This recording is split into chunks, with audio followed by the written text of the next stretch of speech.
LLB Audiobook presents The Picture of Dorian Gray by Oscar Wilde. Chapter 10. It was on the 7th of November, the eve of his own 32nd birthday, as he often remembered afterwards. He was walking home about 11 o'clock from Lord Henry's, where he had been dining, and was wrapped in heavy furs, as the night was cold and foggy.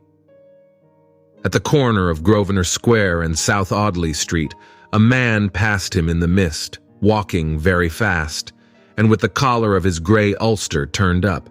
He had a bag in his hand. He recognized him. It was Basil Hallward. A strange sense of fear, for which he could not account, came over him. He made no sign of recognition and went on slowly in the direction of his own house. But Hallward had seen him. Dorian heard him first stopping and then hurrying after him. In a few moments his hand was on his arm. Dorian, what an extraordinary piece of luck. I have been waiting for you ever since 9 o'clock in your library. Finally, I took pity on your tired servant and told him to go to bed as he let me out. I am off to Paris by the midnight train, and I wanted particularly to see you before I left. I thought it was you, or rather your fur coat as you passed me. But I wasn't quite sure. Didn't you recognize me? In this fog, my dear Basil? Why, I can't even recognize Grosvenor Square. I believe my house is somewhere about here, but I don't feel at all certain about it. I'm sorry you are going away, as I have not seen you for ages, but I suppose you will be back soon? No, I am going to be out of England for 6 months. I intend to take a studio in Paris and shut myself up till I have finished a great picture I have in my head. However, it wasn't about myself I wanted to talk. Here we are at your door. Let me come in for a moment. I have something to say to you. I shall be charmed, but won't you miss your train? Said Dorian Gray languidly, as he passed up the steps and opened the door with his latchkey. The lamplight struggled out through the fog, and Hallward looked at his watch. I have heaps of time, he answered. The train doesn't go till 12:15, and it is only just 11. In fact, I was on my way to the club to look for you when I met you. You see, I shan't have any delay about luggage as I have sent on my heavy things. All I have with me is in this bag, and I can easily get to Victoria in 20 minutes. Dorian looked at him and smiled. What a way for a fashionable painter to travel. A Gladstone bag and an ulster. Come in, or the fog will get into the house, and mind you don't talk about anything serious. Nothing is serious nowadays. At least nothing should be. Hallward shook his head as he entered and followed Dorian into the library. There was a bright wood fire blazing in the large open hearth. The lamps were lit, and an open Dutch silver spirit case stood, with some siphons of soda water and large cut-glass tumblers on a little table. You see, your servant made me quite at home, Dorian. He gave me everything I wanted, including your best cigarettes. He is a most hospitable creature. I like him much better than the Frenchman you used to have. What has become of the Frenchman, by the by? Dorian shrugged his shoulders. I believe he married Lady Ashton's maid, and has established her in Paris as an English dressmaker. Anglomany is very fashionable over there now, I hear. It seems silly of the French, doesn't it? But, do you know, he was not at all a bad servant. I never liked him, but I had nothing to complain about. One often imagines things that are quite absurd. He was really very devoted to me, and seemed quite sorry when he went away. Have another brandy and soda, or would you like hock and seltzer? I always take hock and seltzer myself. There is sure to be some in the next room. Thanks, I won't have anything more, said Hallward, taking his cap and coat off and throwing them on the bag that he had placed in the corner. And now, my dear fellow, I want to speak to you seriously. Don't frown like that. You make it so much more difficult for me. What is it all about? Cried Dorian, in his petulant way, flinging himself down on the sofa. I hope it is not about myself. I am tired of myself tonight. I should like to be somebody else. It is about yourself, answered Hallward, in his grave, deep voice. And I must say it to you. I shall only keep you half an hour. Dorian sighed and lit a cigarette. Half an hour, he murmured. It is not much to ask of you, Dorian, and it is entirely for your own sake that I am speaking. I think it right that you should know that the most dreadful things are being said about you in London. Things that I could hardly repeat to you. I don't wish to know anything about them. I love scandals about other people, but scandals about myself don't interest me. They have not got the charm of novelty. They must interest you, Dorian. Every gentleman is interested in his good name. You don't want people to talk of you as something vile and degraded. Of course you have your position and your wealth and all that kind of thing, but position and wealth are not everything. Mind you, I don't believe these rumors at all. At least I can't believe them when I see you. Sin is a thing that writes itself across a man's face. It cannot be concealed. People talk of secret vices. There are no such things as secret vices. If a wretched man has a vice, it shows itself in the lines of his mouth, the droop of his eyelids, the molding of his hands even. Somebody, I won't mention his name, but you know him, came to me last year to have his portrait done.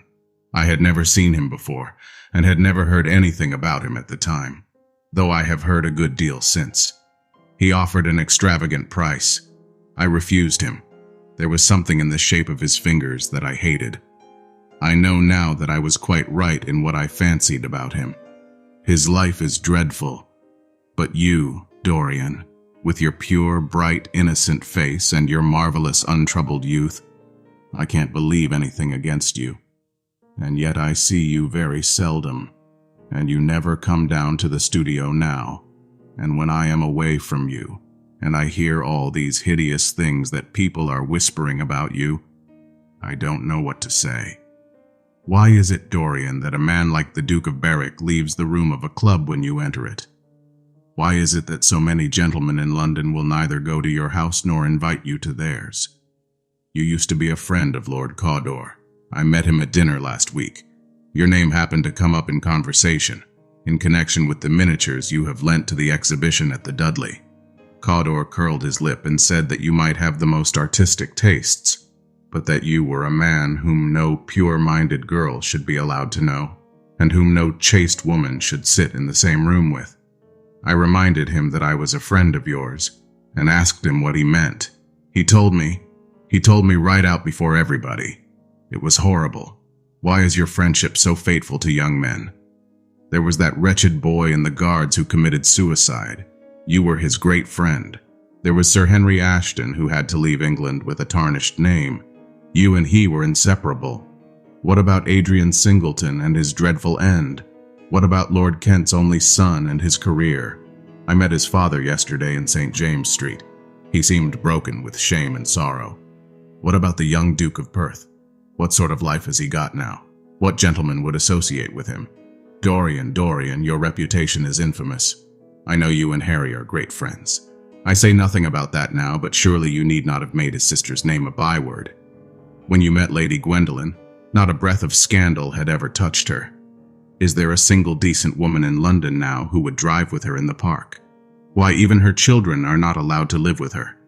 Then there are other stories that you have been seen creeping at dawn out of dreadful houses and slinking in disguise into the foulest dens in London. Are they true? Can they be true? When I first heard them, I laughed. I hear them now, and they make me shudder. What about your country house, and the life that is led there? Dorian, you don't know what is said about you. I won't tell you that I don't want to preach to you. I remember Harry saying once that every man who turned himself into an amateur curate for the moment always said that, and then broke his word. I do want to preach to you. I want you to lead such a life as will make the world respect you. I want you to have a clean name and a fair record. I want you to get rid of the dreadful people you associate with. Don't shrug your shoulders like that. Don't be so indifferent. You have a wonderful influence. Let it be for good, not for evil.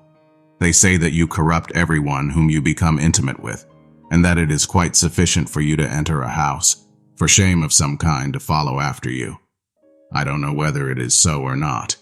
How should I know? But it is said of you. I am told things that it seems impossible to doubt. Lord Gloucester was one of my greatest friends at Oxford. He showed me a letter that his wife had written to him when she was dying alone in her villa at Mentone. Your name was implicated in the most terrible confession I ever read. I told him that it was absurd, that I knew you thoroughly, and that you were incapable of anything of the kind. Know you? I wonder, do I know you?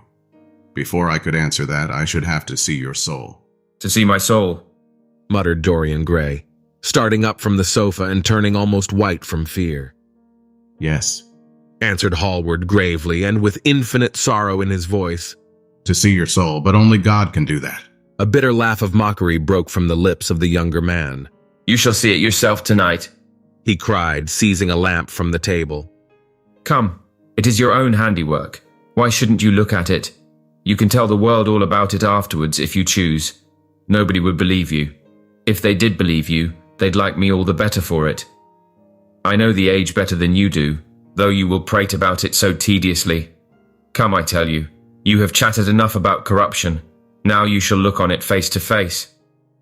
There was the madness of pride in every word he uttered. He stamped his foot upon the ground in his boyish, insolent manner.